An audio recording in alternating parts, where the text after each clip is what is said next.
नमस्कार। आराधना degree college के इस यूट्यूब चैनल में आपका स्वागत है। आज की क्लास में बीएस सेकेंड ईयर के होम साइंस के विटामिन टॉपिक के बारे में पढ़ रहे हैं। पिछली क्लासों में हमने विटामिन के बारे में क्लासें ली हैं।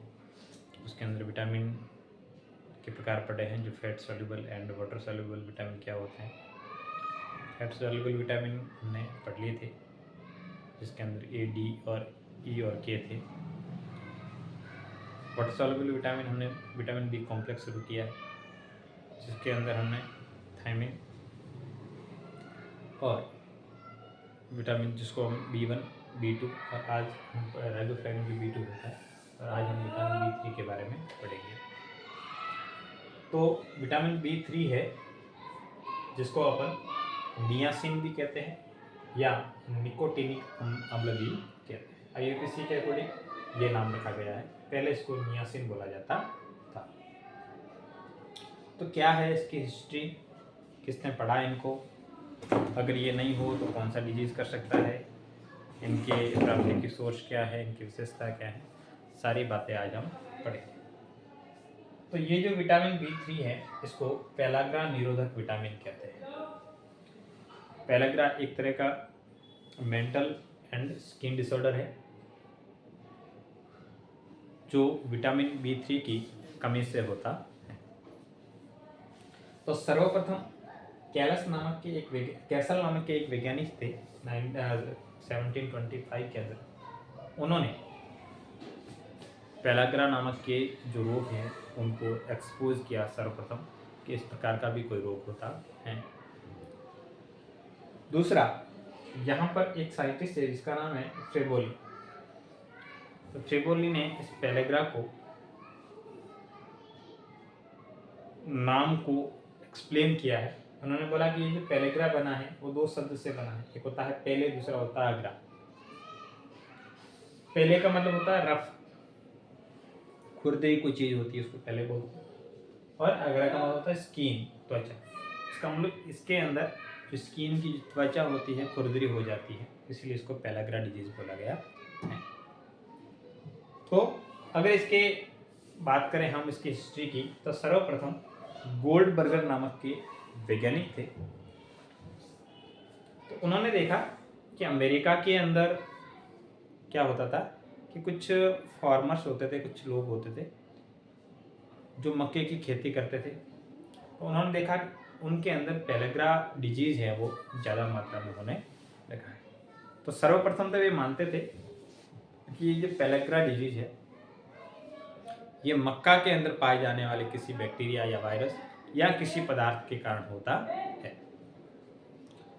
उसके बाद में स्ट्रासबर्गर ने क्या किया कि उनके ऊपर रिसर्च करना शुरू किया, और उन्होंने क्या किया, कुछ कैदी थे, 12 कैदी थे, और उन 12 कैदियों को कंटिन्यू मक्का, डबल रोटी, ब्लैक टी, जिसको शकरकंद बोलते हैं वो, और इस प्रकार के जिसके अंदर विटामिन B3 नहीं पाया जाता, मतलब विदाउट जो मिल्क होता है ऐसा फूड दिया गया। और ये देने पर स्टार्टिंग के अंदर तो ये होने लगा कि उसके अंदर सर दर्द होना, उल्टियाँ होना, अपच होना, ये सारी डिजीज देखी गई। और उसके बाद में जल्द ही उनके अंदर जो पेलाग्रा नामक डिजीज होने लगा।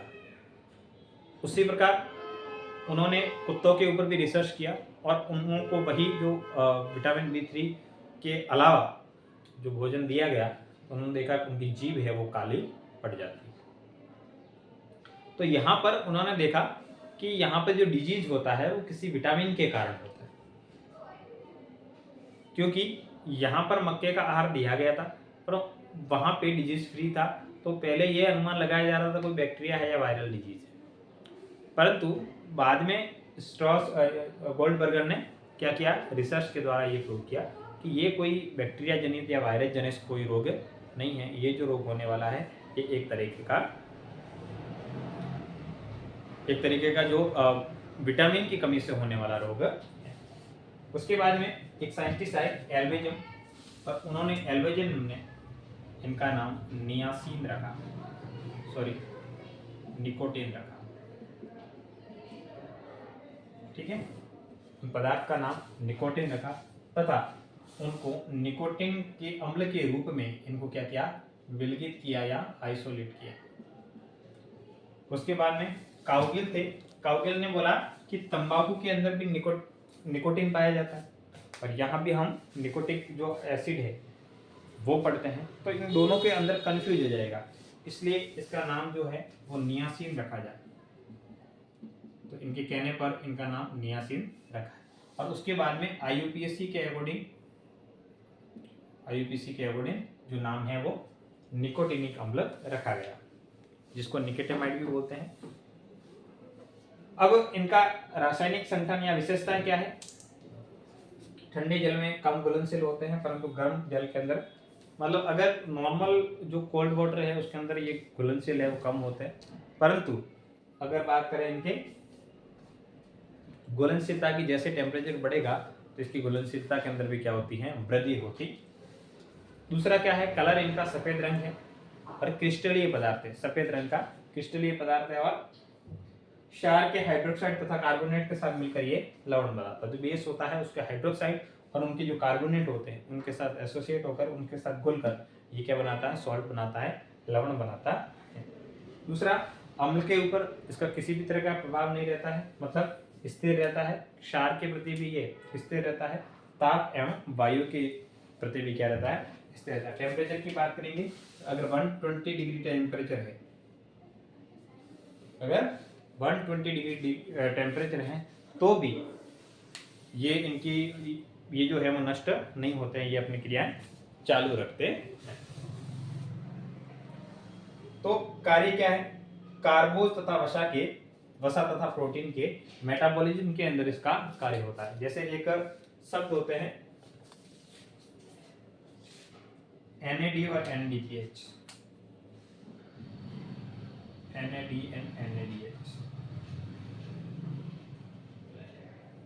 एनर्जी सोर्स होते हैं। इनके अंदर जो नियासिन है वो स्पष्ट रूप से पाया जाता है और लगभग बहुत सारी, लगभग 20 से ऊपर की जो रिएक्शन होती है इसके अंदर NAD और NADH है, 23 जो रिएक्शन होती है अपने बॉडी के अंदर, जिनके अंदर ये NAD और NADH डायरेक्ट रूप से भाग लेता है। तो इनकी प्रेजेंस के अंदर जो कार्बोहाइड्रेट होते हैं उनका ब्रेकडाउन होता है। अगर मैं बात करूँ लैक्टिक एसिड है उनका ब्रेकडाउन होता है, अगर मैं बात करूँ ग्लूकोज का है उनका ब्रेकडाउन होता है, मेटाबॉलिज्म होता है, फैट का उनका मेटाबॉलिज्म होता है।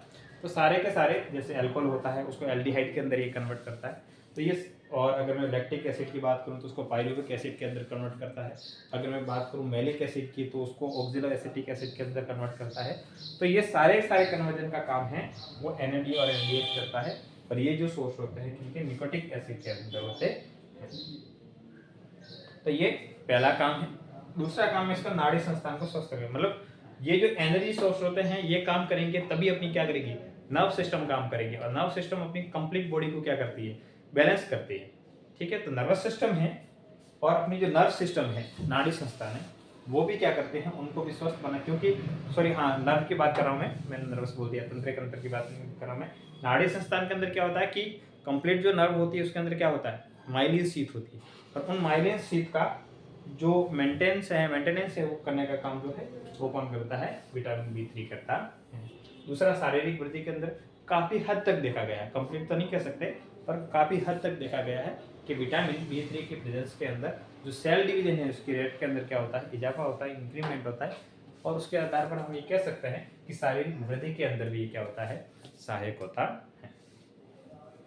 आंखों को स्वस्थ रखने के लिए, तो आंखों की जो हेल्थ है उनको बनाए रखने के लिए भी जो रेटिनोल होता है, उस रेटिनोल के अंदर डायरेक्ट जो रोल प्ले करता है, नियासिन करता है, ये भी स्पष्ट देखा गया है। दूसरा होता है स्किन को स्वस्थ बनाने के लिए, कि जो बॉडी है, बॉडी की स्किन है वो रफ ना हो जाए, है ना, कोमल बनी रहे, हाइड्रेट बनी रहे, डिहाइड्रेट ना हो, खुरदरी ना हो जाए, विभिन्न तरह की डिजीज ना हो, उनके लिए भी ये इंपॉर्टेंट रोल प्ले करता है। अगर मैं बात करूं इसकी कमी से कौन कौन से रोग हो सकते हैं, तो पहला हो सकता है अतिसार, दूसरा हो सकता है त्वचा रोग, और तीसरा हो सकता है पागलपन।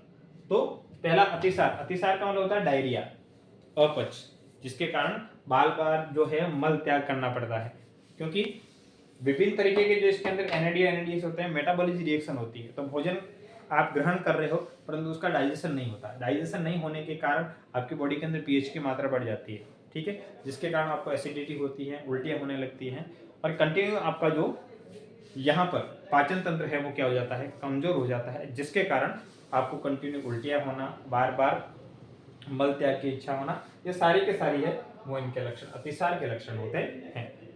तो कंटिन्यू अगर आप इस प्रकार की प्रोसेस से गुजरते हैं तो आप भोजन करते हो, वो एज ए एनर्जी के रूप में आपको नहीं प्राप्त होता है, जिससे आपकी बॉडी है वो कमजोर हो पाती है, जिसके कारण विभिन्न तरीके की डिजीज है वो भी होने की संभावना बनी रहती है।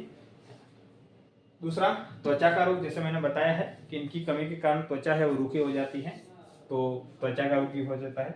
तीसरा, जिसको पेलाग्रा के डिजीज बोलते हैं अपन, पागलपन, जिसके कारण आपका नर्वस सिस्टम है, तंत्रिका तंत्र है वो कमजोर हो जाता है और आपको चिड़चिड़ापन, निंद्रा नहीं आना, डिस्टर्ब होना, अकेलापन फील करना और विभिन्न तरीके के जो आपके मेंटली डिसऑर्डर है वो होना शुरू हो जाते हैं इनकी की कमी के कारण, ठीक है। इसके अलावा प्राप्ति है सूखा खमीर, जिसको अपन यीस्ट बोलते हैं, यकृत से, मूंगफली, चावल की भूसी आदि से इनको प्राप्त किया जा सकता है, मतलब इनकी प्राप्ति के सोर्स है। तो यहाँ पर विटामिन का जो टॉपिक है ये होता है कंप्लीट। नेक्स्ट क्लास के अंदर हम एक नया टॉपिक लेकर आएंगे। आज के लिए इतना ही, थैंक यू।